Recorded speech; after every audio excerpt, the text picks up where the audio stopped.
Hello, Mama Johan Rajpaksha, music producer කෙනෙක්. I'm here with 5QA. පොඩ්ඩක් හිතන්න ඕන දෙයක්. මියුසිෂියන් කෙනෙක් නෙවෙයි නම් මං හිතන්නේ ගොඩක් විට ලයිෆ් කෝච් එහෙම නැත්නම් උපස්ථානිකරි කවුන්සලර් කෙනෙක් මම හිතන විදිහට. ඒකත් මං ආසයි මිනිස්සුන්ට කතා කරලා අයගේ ඒ තියෙන ඉමෝෂනල් ප්‍රශ්න වලට ජීවිතේන ප්‍රශ්න වලට විසඳුමක් දෙන්න. මම හිතන්නේ ඕක තමයි මියුසිෂියන් කෙනෙක් නෙවෙයි නම්. මගේ අලුත්ම ලේටස්ට්ම ප්‍රොඩක්ෂන් එක ගිය වීකෙන්ඩ් එකේ කියන්නේ සෙන්සුරාදා තමයි රිලීස් වුණේ. මිලියන් views මමයි ඩොක්ටර් තාමි තමයි කරේ. ට්‍රැක් එකයි අයිඩියා එකයි මෙලඩි එකයි මම ප්‍රොඩියුස් කරා. ඊට මම ඩොක්ටර් තාන්ට කිව්වා මේකයි මගේ අයිඩියා එක කරන්න පුළුවන්ද කියලා. ඩොක්ටර් තාන් නියම වැඩක් කරලා තිබුණා. රංග දසනායක තමයි මික්ස් කරේ. අයිඩියා එක ගැන කියනවා නම් ඒකත් මියුසික් ඉන්ඩස්ට්‍රි එක ගොඩාක් මම දැකලා තියෙන දෙයක් තමයි views වලට කරන්නේ. කියන්නේ මෙහෙම කියමුකෝ ඉන්ෆ්ලුවන්ස් වෙන තැන්වල ඉන්නේ ගොඩාක්ම වැඩ දන්නේ නැති අය කියලා කියමුකෝ. හරිද? ඉතින් ඒකින් එන ප්‍රශ්නේ තමයි අකෝත් මුදල් තියනවා නම් කැම්පේන් කරලා තමාගේ ප්‍රොඩක්ට් එක ගේන්න පුළුවන් උඩට ඕනම කෙනෙක්. බෑ වැඩි කියන්නේ ඊළඟට එන පරම්පරාවට දෙන උදාහරණය ඕකනේ. එතකොට ටැලන්ට් එක තියෙන අය එක්ක ගිෆ්ටඩ් අය අඩුයි ඒ තැන්වල. ඉතින් මේක තමයි මට තේරුණ එක ප්‍රශ්නයක්. මම ආව පස්සේ ලංකාවට ආව පස්සේ මම දැක්ක දෙයක් තමයි. ඔක්කොම නෙවෙයි ඉන්නවා ටැලන්ටඩ් ස්කිල්ෆුල් අය ඉන්නවා හරි තැන්වල. නමුත් මේ views නිසා දෙයක් කිරීම මම හිතන්නේ හරි කියලා. ඉතින් මෙසින්දින් ගොඩාක් පිට කියවෙන්නේ වැඩ දන්න අය නෙවෙයි වැඩ කරන තැන්වල ඉන්නේ වැඩ දන්නේ නැති අය කියන එක තමයි. මම ආසම ෆිල්ම් එක Man on Fire කියලා ෆිල්ම් එකක් තිබ්බා. ඒක තමයි මම ආස. ගොඩාක් ස්පෝර්ට්ස් මම කැමතියි. නමුත් ෆේවරිට් ස්පෝර්ට් රග්බි. හේතුව මම ඉස්කෝලේ සෙල්ලම් කරා. පුදුම ආසාවක් තිබ්බේ ගේම් එකට.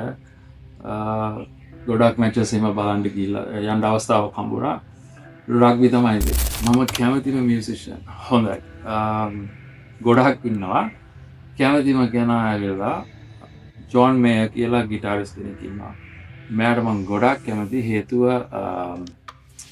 මෙයා ප්ලේ කරලා සිං කරද්දී මෙයාට හැකියාව තියෙනවා. මම හිතන විදිහට ගිටාර් එකකින් සින්දුවක් කියවන්න.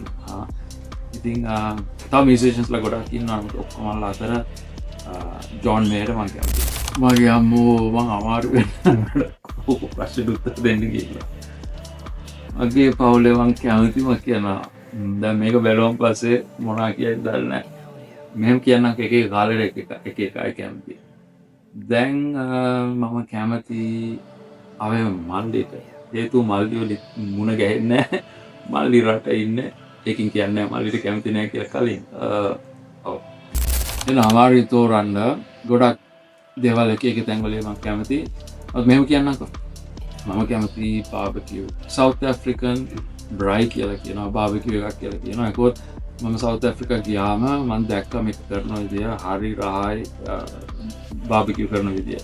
ඉතින් මම ඉගෙන ගත්තම මම පළවෙනි පාර මීල් එකක් තනියම හදන්න පුළුවන් කම හම්බුනේ ඔතනට ගියාම තමයි. ඔය රටට ගියාම ඉතින් ඔව් ඕනම තැනක මම බාබකියු එකක් අත උඩින්ම කැමතියි.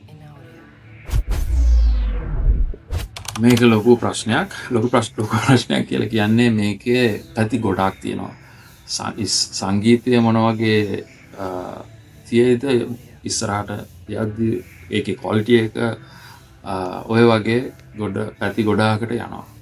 නමුත් මම මේ අවස්ථාවේ අවධානය දාන්න කැමති නීතිය ගැන. සංගීතය පිළිබඳව තියෙන නීතිය රට තුළ.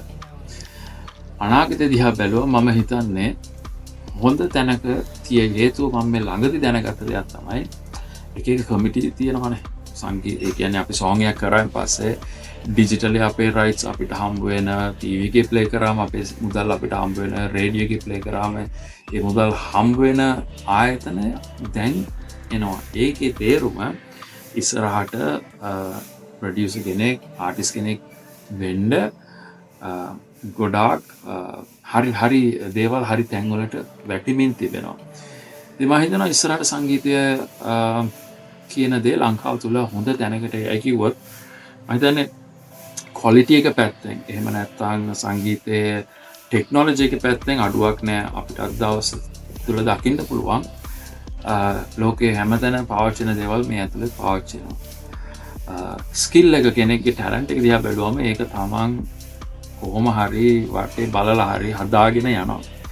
නමුත් ප්‍රධාන දේ තමයි කරන්න අමාරුම දේ තමයි රට තුල තියෙන නීතිය ඒ සංගීත කම්පෝසර්ව එහෙම නැත්නම් ප්‍රොඩියුසර්ව ලිරිසිස්ව ආරක්ෂා කරන්න තියෙන නීති ටික.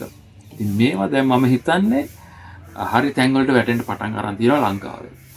ඉතින් ඒක නිසා මම හිතන්නේ ඉස්සරහට ගොඩක් දුරට හොඳ තැනක අපි ඉඳී. ඒකත් අපි දන්නවා අපේ අම්මලා තාත්තලාට කිව්වම මම ආටිස්ට් කෙනෙක් වෙනවා කිව්වම ඒගොල්ලෝ ඒ තරම් කැමති නැහැ. හේතුව අනාගතයක් නැහැ කියලා කියන්නේ සිකියුරිටි එකක් නැහැ. මුදල් පැත්තෙන් බැලුවාම රැකියාව වශයෙන් බැලුවාම සිකියුරිටි එකක් නැහැ. නමුත් මේ දේවල් හරි තැන් වලට වැටුණොත් මම හිතන්නේ ඉස්සරහට අපිට හොඳ කාලයක් එයි. පළවෙනි ස්ථානයට මම හිතන්නේ දාන්න පුළුවන් රනිදුගේ රෑකාසේ සෝංග් එක. හරිම සැටිස්ෆයිස් ඒ සෝංග් එක ඇහුවොත් ඒකේ ඩයිනමික්ස් ඒක කොහොමද පිකප් කරන්නේ කොහොමද ආයි පල්ලෙහාට එන්නේ වොයිස් එකත් එක්ක සාර්ථක වුණා. එකම දේ මම හිතන්නේ රනිදුගේ වොයිස් එක මට ට්‍රීට් කරන්න තිබුණා තව චුට්ටක් කෝරස් එකට හරියන්න ඒකත් ඩ්‍රම් ඇන්ඩ් බේස් සෝංග් එකක් නිසා. නමුත් ඕවරෝල් මම කරපු ට්‍රැක්ස් වලින් මම කැමතිම පළවෙනි තැනට දෙන්න පුළුවන් ට්‍රැක් එක. දෙවෙනියට මම දාන්නම් ඒෂියන් ඇවෙනියු ක්‍රිෂාන් මහේෂන් ඒකත් කාදල් කදිනම් කියලා සෝංග් එකක්. මේ සෝංග් එක ලස්සනට පටන් ගන්නවා හරි මික්ස් එකක් ඩයිනමික්ස් ඔක්කොම හොඳට ගියා. මට දැන් තේරෙන දෙයක් තමයි සින්දු ඉවර වෙද්දී පටන් ගත්ත ජනර් එකකින් නෙවෙයි ඉවර වෙන්නේ. හරි පටන් ගත්තේ R&B pop කියලා කියන්න පුළුවන්.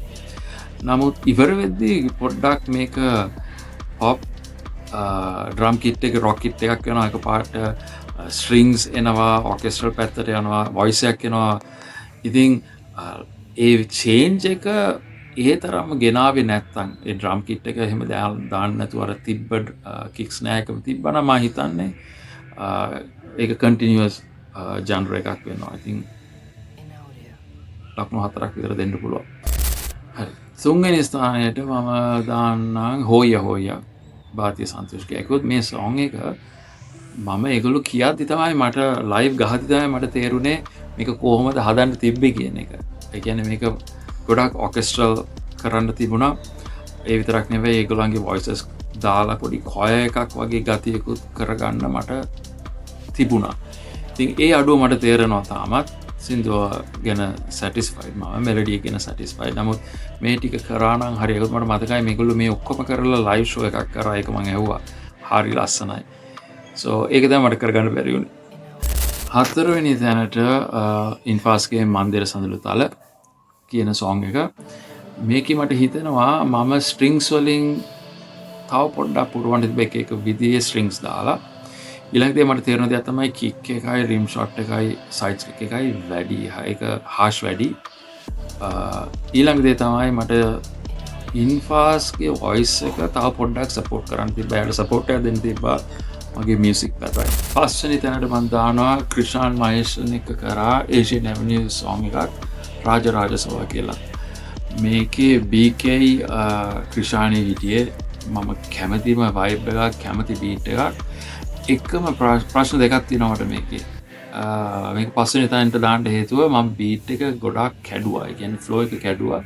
සහ පර්කෂන් එක ඕවර්ටේක් කරනවා මේන් බීට් එක. ඒ දෙක හින්දා පස්වෙනි ස්ථානෙට මම දානවා.